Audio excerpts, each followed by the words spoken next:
Let's look at 7 today, and we've only got sections 1, 5, and 6 to cover. The first thing, grade book, I've got everything through chapter 6 transferred on you except for that chapter 5, 6 test. The other tests are transferred, so everything is in Blackboard now for you.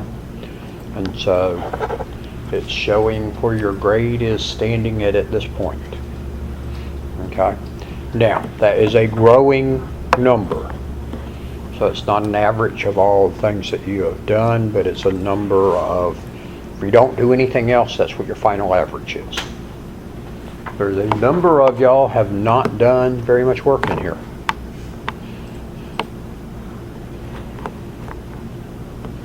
Second thing, I told you several weeks ago I was going to add you into Cisco's A+ course also. I did that this morning. I have not activated any tests in there yet. What you are going to have to do in there is take the final. Okay?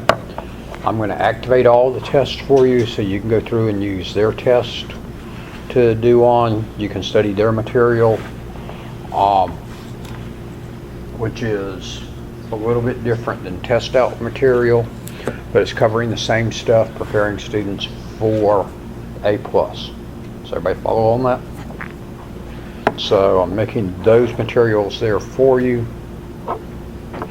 But like I say, the only thing that you have to do in that one is that your final, you got to do the final in that class. You're actually going to do the lab final also, which will be your final in here also, where y'all have got to take the machines apart and put them back together. And so it'll actually count over into there, and Cisco only requires in their classes 2 things to be done for a student to complete the class. Now, instructor's going to have them do more, so if you take Cisco from me, you got to take all their tests along the way and stuff. But Cisco's requirement is they've got to, at the minimum, do the final exam and do their lab final. And so those are the 2 things they're going to have you do. If you pass that class, okay, so if you make your, that if you do both those items, then you will qualify for their certificate of completion for that class. Okay, and I will send that to you after the semester ends of the certificate they give you. Also, if you make a 70 or better, I believe it is, score could change on it. I can't remember, not for certain on that, but if you make whatever their score requirement is, which I think is 70 or maybe 80 on the final, that they'll send you, no, if your average is 70, is 80 or above, I think it is, that you'll also get a letter that I will send you that's from the chairman of Cisco congratulating you on taking the class. But as long as you do both things, you'll get the certificate of completing the class. Which to me, when I've done the Cisco classes, the certificate was niftier than the letter, because the letter doesn't really, isn't something you can frame and hang on the wall or whatever. You can put it in a scrapbook or whatever, but it's not as much of a show-off thing. So, chapter 7 here in Test Out is looking at printers. They go through initially right here a number of different types of printers. Some of these are still used, some aren't, and some of these are not hardly used anymore, but they may could still be used. And then we're going to go in and look at laser printers specifically on some different items on laser printers. So their printer type facts page they've got right here does not include laser printers, because the next thing they're going to do in here is talk about the laser printers. So let's talk for a moment about these different types of printers, excluding lasers for the moment. So the first one they mentioned there is dot matrix. That one goes back to actually early on with your PCs. That was your original printer that most people used for a PC. What it's got is it's got a little head on it that prints the stuff across, that's made up of a row of pins in it, and those pins strike out and strike the ribbon against the paper. Could have 9 pins or 24 pins. Their comment there is about 24 pin ones, but there were, and I'm pretty sure still out there, 9 pin ones. The 24 pin were better quality printers. You will see them, okay, it says about the 9, 18, or 24. 9 and 24 is the ones that I ever saw. I don't remember any 18s. You do occasionally see some dot matrix printers still out there today, but not very often. But they were the dominant printers out there for PCs for a number of years. Quality's not real good on them. But you will see, I do see some businesses occasionally still using dot matrix printers for doing their receipts. When I go to Micro Center in Atlanta, which is a big computer store, they actually use dot matrix printers to print their receipts out on some of their cash registers. Inkjet printers. But with the dot matrix, it wasn't good quality, but it did it real cheaply, and you just stuck a ribbon in there that would move along with it, and it would move that ribbon back and forth, and it was real similar to a typewriter. Inkjet printers. You've got those still around today, because basically today you're going to use either a laser or an inkjet. Inkjet printers replaced dot matrix pretty well. And that they were a cheaper one on it. With the inkjet printer, you're going to put cartridges in it of ink, and you could have a black inkjet printer, or you could have a color one. Dot matrix printers actually came in color and black printers also. Then you'll have ink cartridges in there which are filled with liquid ink. What happens when you go to print is it's spraying the ink onto the paper. Quality is better than on the dot matrix, but it's still not the best quality, but it's good quality. And that you'll find a lot of people using inkjet printers at home and such. Relatively inexpensive, and that it just puts it on there. It is disposable cartridges, and that you'll replace the cartridges when you run out of ink. Limitation on the inkjet printer is that the cartridges will dry up over time, so if you don't use the printer a whole lot, that can be a problem for you. I don't print a whole lot at home, so I had used a couple of inkjet printers, and my problem with them was cartridges would dry up before I used up the cartridge, and then when they dry up, that sometimes messes up the print head too, where it sprays through, and then you use more ink trying to get that clean, because actually what you'll do when you do a cleaning cycle on an inkjet printer is you're sending a larger amount of ink through the head, that it blasts through there to jar off anything, dried pieces of ink and such on it. But it does give you can have photo quality inkjet printers, so you can get good quality printed off of your inkjet printers. Most inkjet printers are using water soluble ink, which means that if it gets wet, whatever you've printed just wipes out on the piece of paper, spreads all over it. If they are photo quality ones, sometimes some of those are not water-based inks, and so they can get wet and still be okay. So that's the bit on inkjet printers.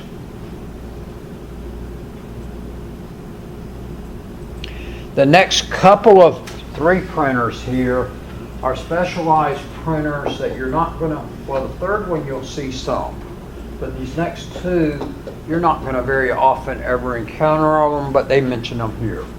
The first one is the dice elimination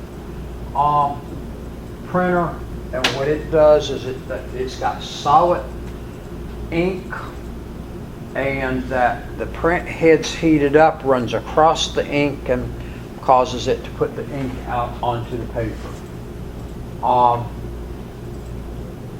So it heats it, it vaporizes it, and puts it over it. So the print head moves over the film, embedded dye, and then it produces on it.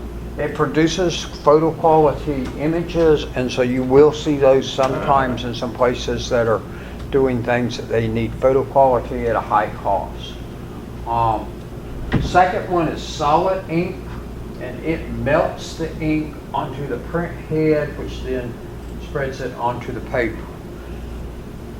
Again, it comes out as a photo quality one, and as they note there, it takes a while to print on it, and that it says it takes as long as 15 minutes to heat prior to doing its printing. Again, both of those you're not going to see very much of, but they can be out there in some specialized situations. The third one is the thermal printer. It's a non-impact printer. The dot matrix printer is an impact printer, and the inkjet's actually an impact printer too, because it is actually spraying the ink onto the paper. This sort of falls in between. Non-impact printers, there is no impact involved, so the inkjet one quite often you'll see defined as a non-impact printer. Also, I don't remember which way they define it as right here, because I have seen them defined both ways, so that's where I'm hesitant on which way it goes. And they define it as a non-impact printer because it's not striking at it. It just sprays the ink on it.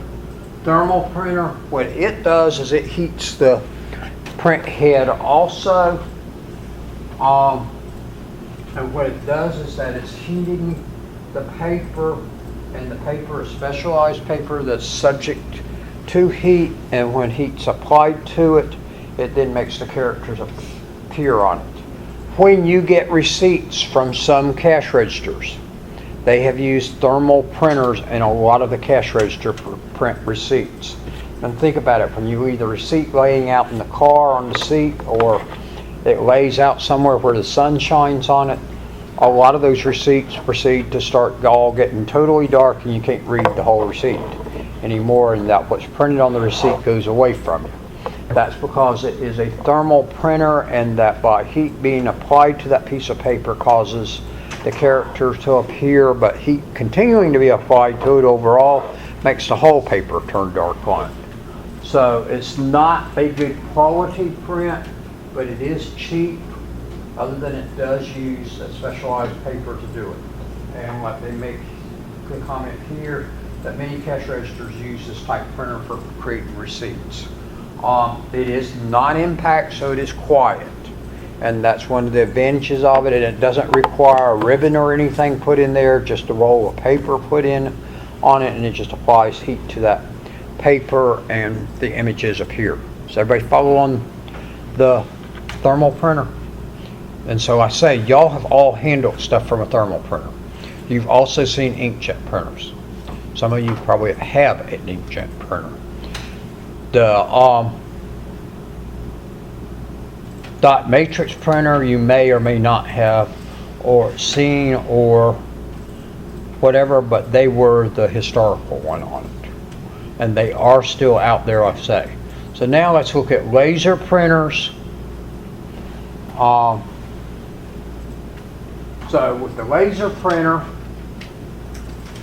a number of items on it. One is it does use a laser to do the printing, so the laser applies itself to the drum, which then picks up the toner by the drum having been magnetically charged by the laser, and then it just transfers that image onto the paper, and then it runs the paper through a hot rollers that melt the ink onto the paper. Laser printers are high quality printers. They are going to come out good for you. So the laser printer moves the paper through the printer via motorized rollers, and it's got tight little rollers it runs it on. They do use high voltage power to charge the drum, which is how it then, with the laser to the drum, and then the drum turns and runs across the paper, and the image gets transferred onto it because it sprayed the ink on there. The ink grabs wherever the lasers charged it on it. Now, laser printers are going to draw electricity. If you have a UPS, you do not want to plug your laser printer into the UPS.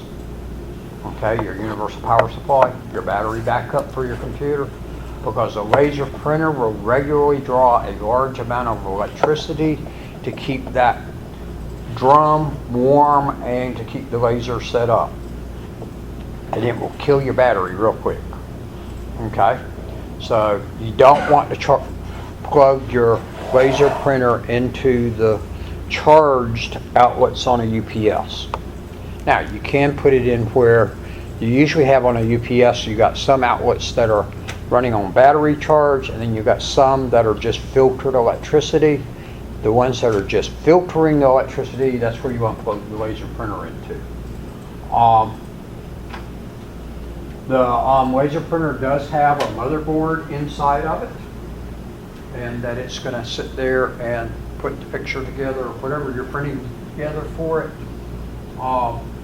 It uses a laser to charge the metal drum. The drum then picks up the plastic toner, which it melts onto the page. Now, if y'all go to change toner in a laser printer, or the toner messes up and gets spilled outside or whatever, if the toner gets on your clothes, you want to wash your clothes in cold water. If you wash them in warm water, it will proceed to melt the toner onto your clothes. If you wash them in cold water, it will not melt the toner on and it will wash out. Okay? So do be careful of that. It is a page printer. The other printers we were just looking at that we saw listed on the other page were all character printers because they print a character at a time. With the laser printer, it actually sets up the whole page on the drum and then transfers it all at one time as it rolls through, so it's considered a page printer. It does have the highest quality of print. They can be black printers or they can be color printers. I think y'all's printer in here is a black one that it just prints black on it. The one sitting on my desk in my office that's shared by the whole office complex down there is a color one. And they can be duplex printers also, which means they print on both sides of the piece of paper. But to do that, it prints one side, then it pulls the piece of paper back in, and then prints the other side.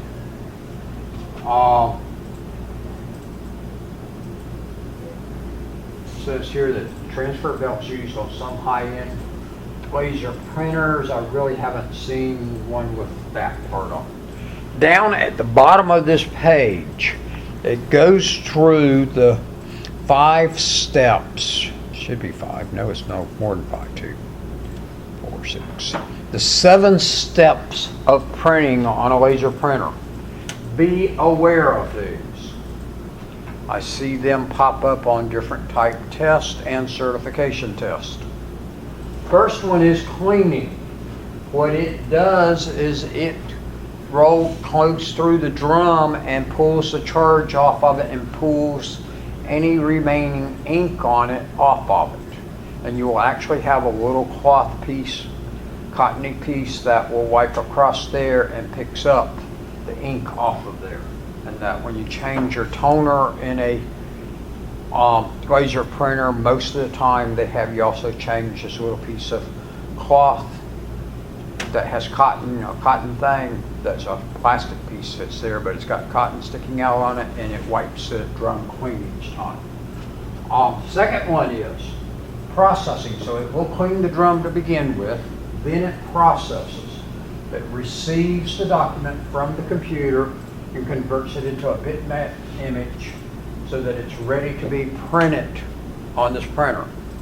The processing one's just receiving the image, processing it, and sending it to the print part. That's that motherboard we talked about in here. It's going to do that. Charging.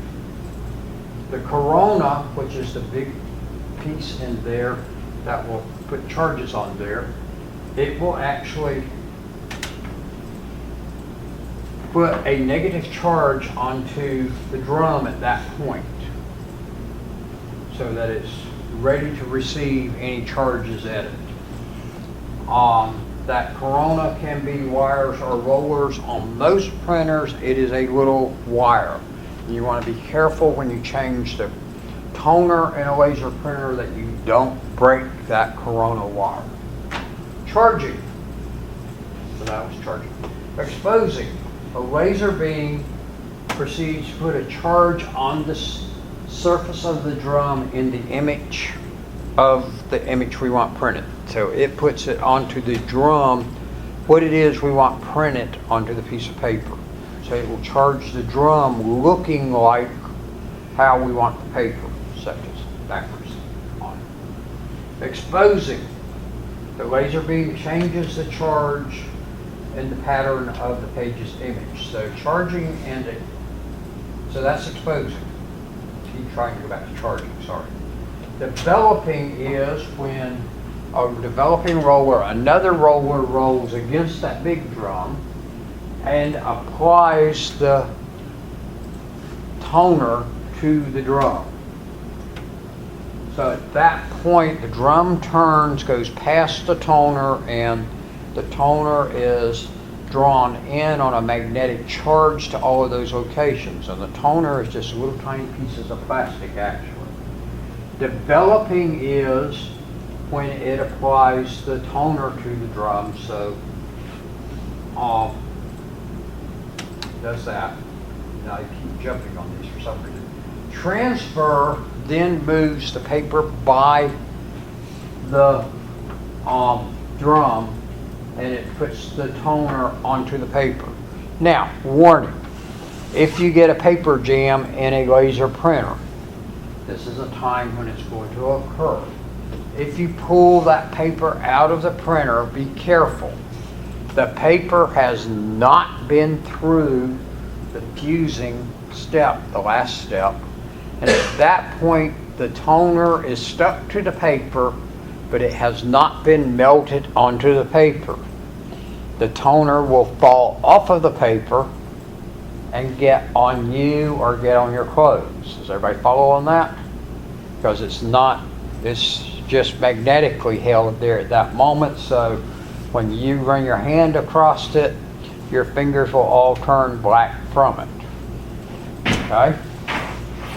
Fusing is when it runs it through the roller at the end, and when it does that, it is a very hot roller and it melts the toner in place on there. So everybody follow on that? So it applies heat and melts the toner onto the paper.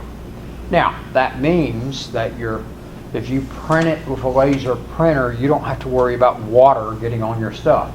It's been melted onto the paper, so getting the paper wet does not affect what's printed on the paper. And laser printing gives you the top quality prints that you have. When I did my dissertation, I was supposed to give them 7 original typed copies of it for them to bind and put in books. They got 7 laser printed copies of my dissertation. And when I looked at it, they went, "How'd you manage to do them all with no errors on all 7?" Because they were used to people having some errors in the different versions. And I said, came out of the computer, came out on a laser printer, they're all identical. So they were amazed on that. Since that time, everybody else does the same thing now. But mine was the first one there at the University of Georgia. We went through a laser printer and had that easy way of doing it. All right, connections to connect your printer to the computer. 3 different ways you can do that. Actually, there's another one that don't have listed here, but the common ones today is going to be, you're going to use a USB connection, which is what a lot of your printers are typically going to be using, as a USB connection to connect to your computer. Second one is, and there are some that do use FireWire, but they're very few and far between.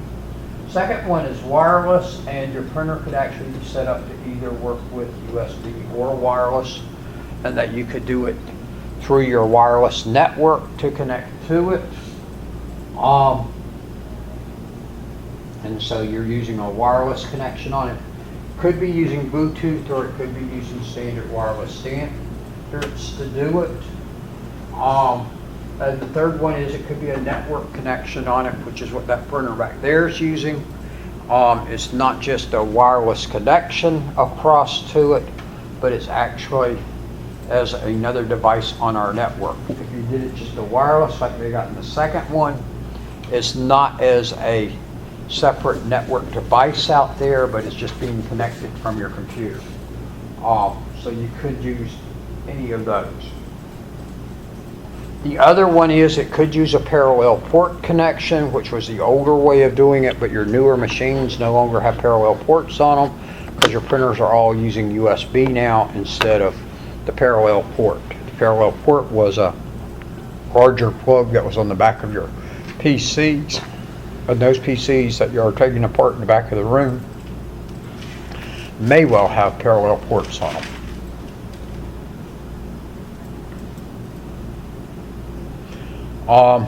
If you're comparing the printers, several things that you want to consider when you're going to buy the connection interface, which is what we just talked about. USB is normally going to be on them, but if you're wanting a network one, you want to make sure it's a network type one. If you want to do it to wireless, make sure it has that ability. I've not always had the best of luck trying to do printing using the wireless, trying to get them to connect correctly on that. I prefer just using a connection, a wired connection on it, because the wireless one slows you down a little too. Print quality. How good of quality do you want it printed out?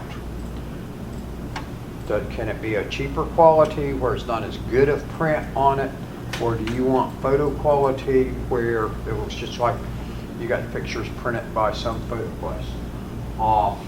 Measured normally in dots per inch. The more dots per inch, the better the quality.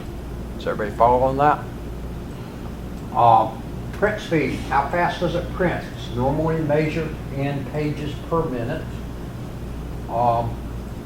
And if you print in color on a printer versus black and white on the printer, color usually is slower than black and white, and quite often they'll give you both speeds. Memory. The more memory you have in a printer, and the laser printers are the ones that are the sticklers on this, your dot matrix. Your inkjet printers usually don't have memory in them, but your laser printers, like I said, have a motherboard actually in them, and they have memory in there with that. The more memory in there, the bigger the stuff it can get in there to print from, and it's actually got to be able have enough memory that it can take a whole page of information there. The more memory in it, the faster it will print. Then they mentioned about some additional features to watch for. Sizes of paper will print on. If we look at that laser printer back there, it prints on an 8x10 piece of paper, but we can actually print smaller paper in there too.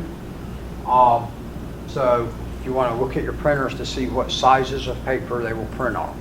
Most of your printers can print both 8x10 paper and envelopes and some other sizes in between. Do you want duplex printing, where it prints on both sides of the piece of paper? Is it a document or a sheet feeder? Is it going to have files of paper in it, or are you going to just feed them each sheet at a time? Some of your printers are actually multi-purpose printers, as they will call them, where they've got scanners and copiers and faxing capability built into the printer also. And today, y'all can buy those things really cheap out there. So you can buy a scanner printer for $100 or less out there. You can get yourself a printer for $50. I got myself a laser printer for $69 a couple of months ago that does a good job. It's not real fast, but I just needed to be able to print a few pages at a time, so speed's not a consideration. Automatic collation or stapling. What that's saying is that it will sort your paper out where if you're printing a document of several pages, it won't print 10 of page 1, 10 of page 2, but it actually prints page 1, 2, 3, 4, 5, and then prints pages 1, 2, 3, 4, 5. That's collating. Some of them can do that. Some of them also have staplers built in there, so you can staple that set together. Collating is nice. Stapling I've not really ever used. You've got your obviously option out there. Do you want a color printer or a black and white printer? Black and white printer is going to be cheaper than your color printer. Networking support, and then some of them actually also have hard drives built into them where you can store stuff on there. Some of them also will take your picture memory card from your camera and let you just plug it straight into the printer and print from it right there, as opposed to where most of your computers have got the same thing on them where you can plug the card into the computer and download the picture, edit it if you want, and then transfer it to the printer. And choosing a printer, practice questions. All right, then we want to go over to 5 because in chapter 7, the only units we're covering is 7, 1, 5, and 6. Make sure you read your instruction sheets in each chapter on what you're supposed to be doing in that chapter. Some of you are doing more than you're supposed to, which is stuff you'll actually do in CIST 1135. Printer maintenance is 5. So they mention a few things on that.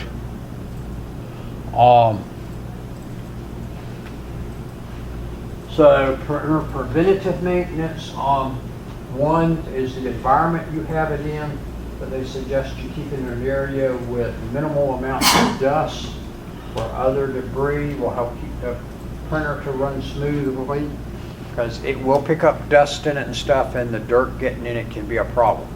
Some printers you do want to vacuum them out, etc. Sometimes the laser printers you usually don't do much inside of them, but be aware of that. Surge protectors are important to protect the printer, but again, you want to use a surge protector on your printer, not a UPS. Does everybody follow on that? The UPS puts the battery power there when the power goes out and keeps your computer running with no power on. The surge protector just stops surges so that it stops it from being a higher amount of electricity hitting the machine. Everybody got the difference on the two? And so just be aware on that. And then plenty of ventilation around the printer so that it doesn't overheat. Printers will generate a good bit of heat. And remember, the laser printer actually is really heating up real hot because it actually melts that toner on there, and you will feel the ink, the heat around the printer if you get around it. So you want to make sure you do have ventilation around your printers. Maintenance on it, when you replace the toner, that will include a drum, and actually is a big unit you just pull in and pull out. So that's the toner drum, and the rollers are based in there. Fuser wires, you're not going to normally change those or anything in there, but some of the laser printers, they have you clean on those, and that's a little wire along there, and they'll give a Q-tip for you in with your toner and want you to run the Q-tip along that Corona toner wire to clean it off on it. Just be careful because you don't want to break that wire, and it is a small piece of wire. And then the toner is important on switching it out. And like I say, in the case of the laser printers with the toner, it's really simple. You're just lifting a toner cartridge in and out. However, you do have to pull a piece of plastic out of it to free the toner out from its little storage area when you put the toner cartridge in, and usually shake them. And actually, when they start getting low, sometimes shaking that toner cartridge again, that you'll get some more printing out of it when it thought it had already run out. And so usually they'll include several other pieces in it with it. And actually that toner cartridge has more than just toner in it, but actually has a roller in it too. Now, when you go to dispose of those, ideally, if there's a place around that you can go leave it for recycling, but in a lot of places there's not, and I really don't know a place around here for you to do that.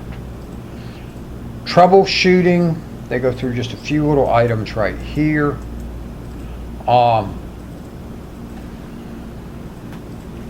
That they tell you on some things to do. If it doesn't print, one, make sure the printer's turned on and is online. Another piece on that one is make sure it actually is plugged in to an outlet that has electricity. It's plugged into a surge protector. Make sure that surge protector is plugged into the wall.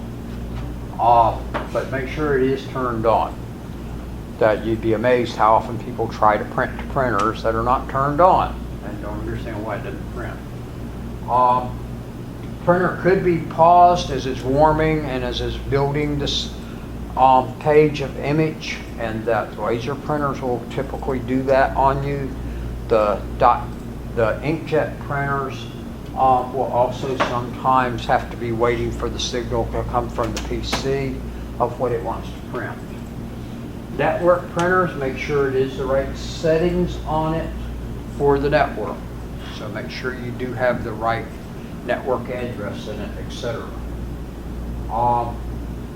Make sure you do have paper in there,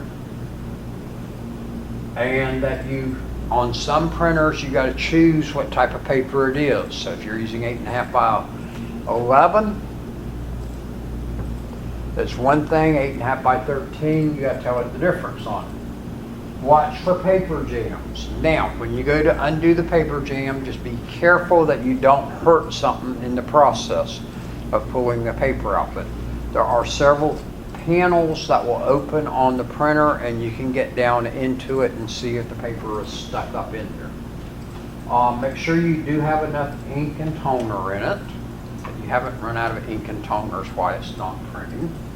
I have had that where somebody complained about the printer wasn't printing, and I went and looked at it, and there was a good reason it wasn't printing. It had no ink in the printer. Won't print there. You normally have the ability to print a test print page from Windows. If you go to the printer in Windows, there's an option there to print a test print page.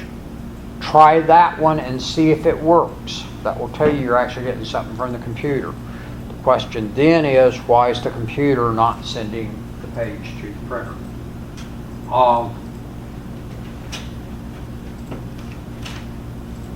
And then also on your computer, make sure that there's not a big print queue have developed, that somebody hasn't sat there and said print lots of times, and that it's stuck there with this long line, and a queue is just a line, and that there's a long line of items waiting to print.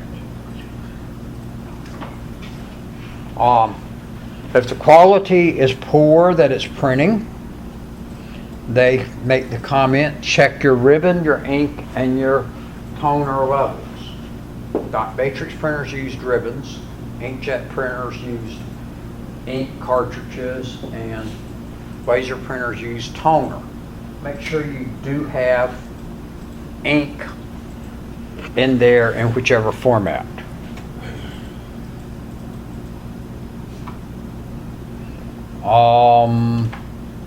You can also calibrate the printer, that when it's not printing a good quality, there's actually a setting in Windows for you to choose on an inkjet printer to tell it to calibrate, and it will actually sit there and prints a test page, and it will stop and ask you questions about those test pages of which spot is best lined up on it, and that you can improve the quality of your printing.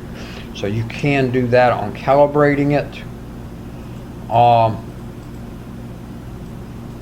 And then when you're working with the laser printers, do remember two things on them.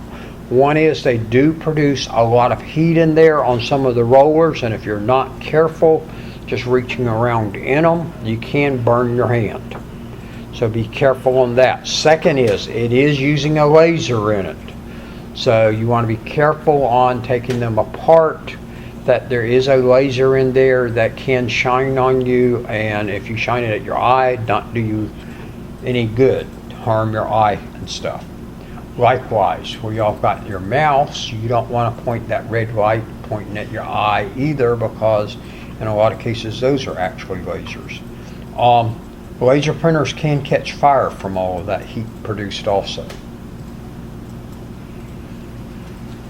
And that there is chapter 7. Questions?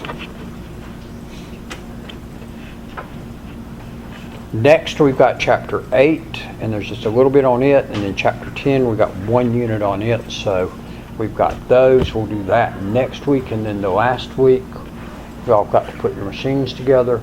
You've also got the test on 2 tests online. Chapter 13 has you go through and assemble and disassemble a computer, install the operating system. I would suggest you do that before that last week. There's a slow test that will show in there, SLO, that actually has you doing the same thing. I suggest you do chapter 13 before you do the slow test. Okay? Because it's doing the same type of thing. And chapter 13 is reminding you of how to do all of that. At this point, you should know how to read the directions and test out of what it is they want you to do. All right, questions?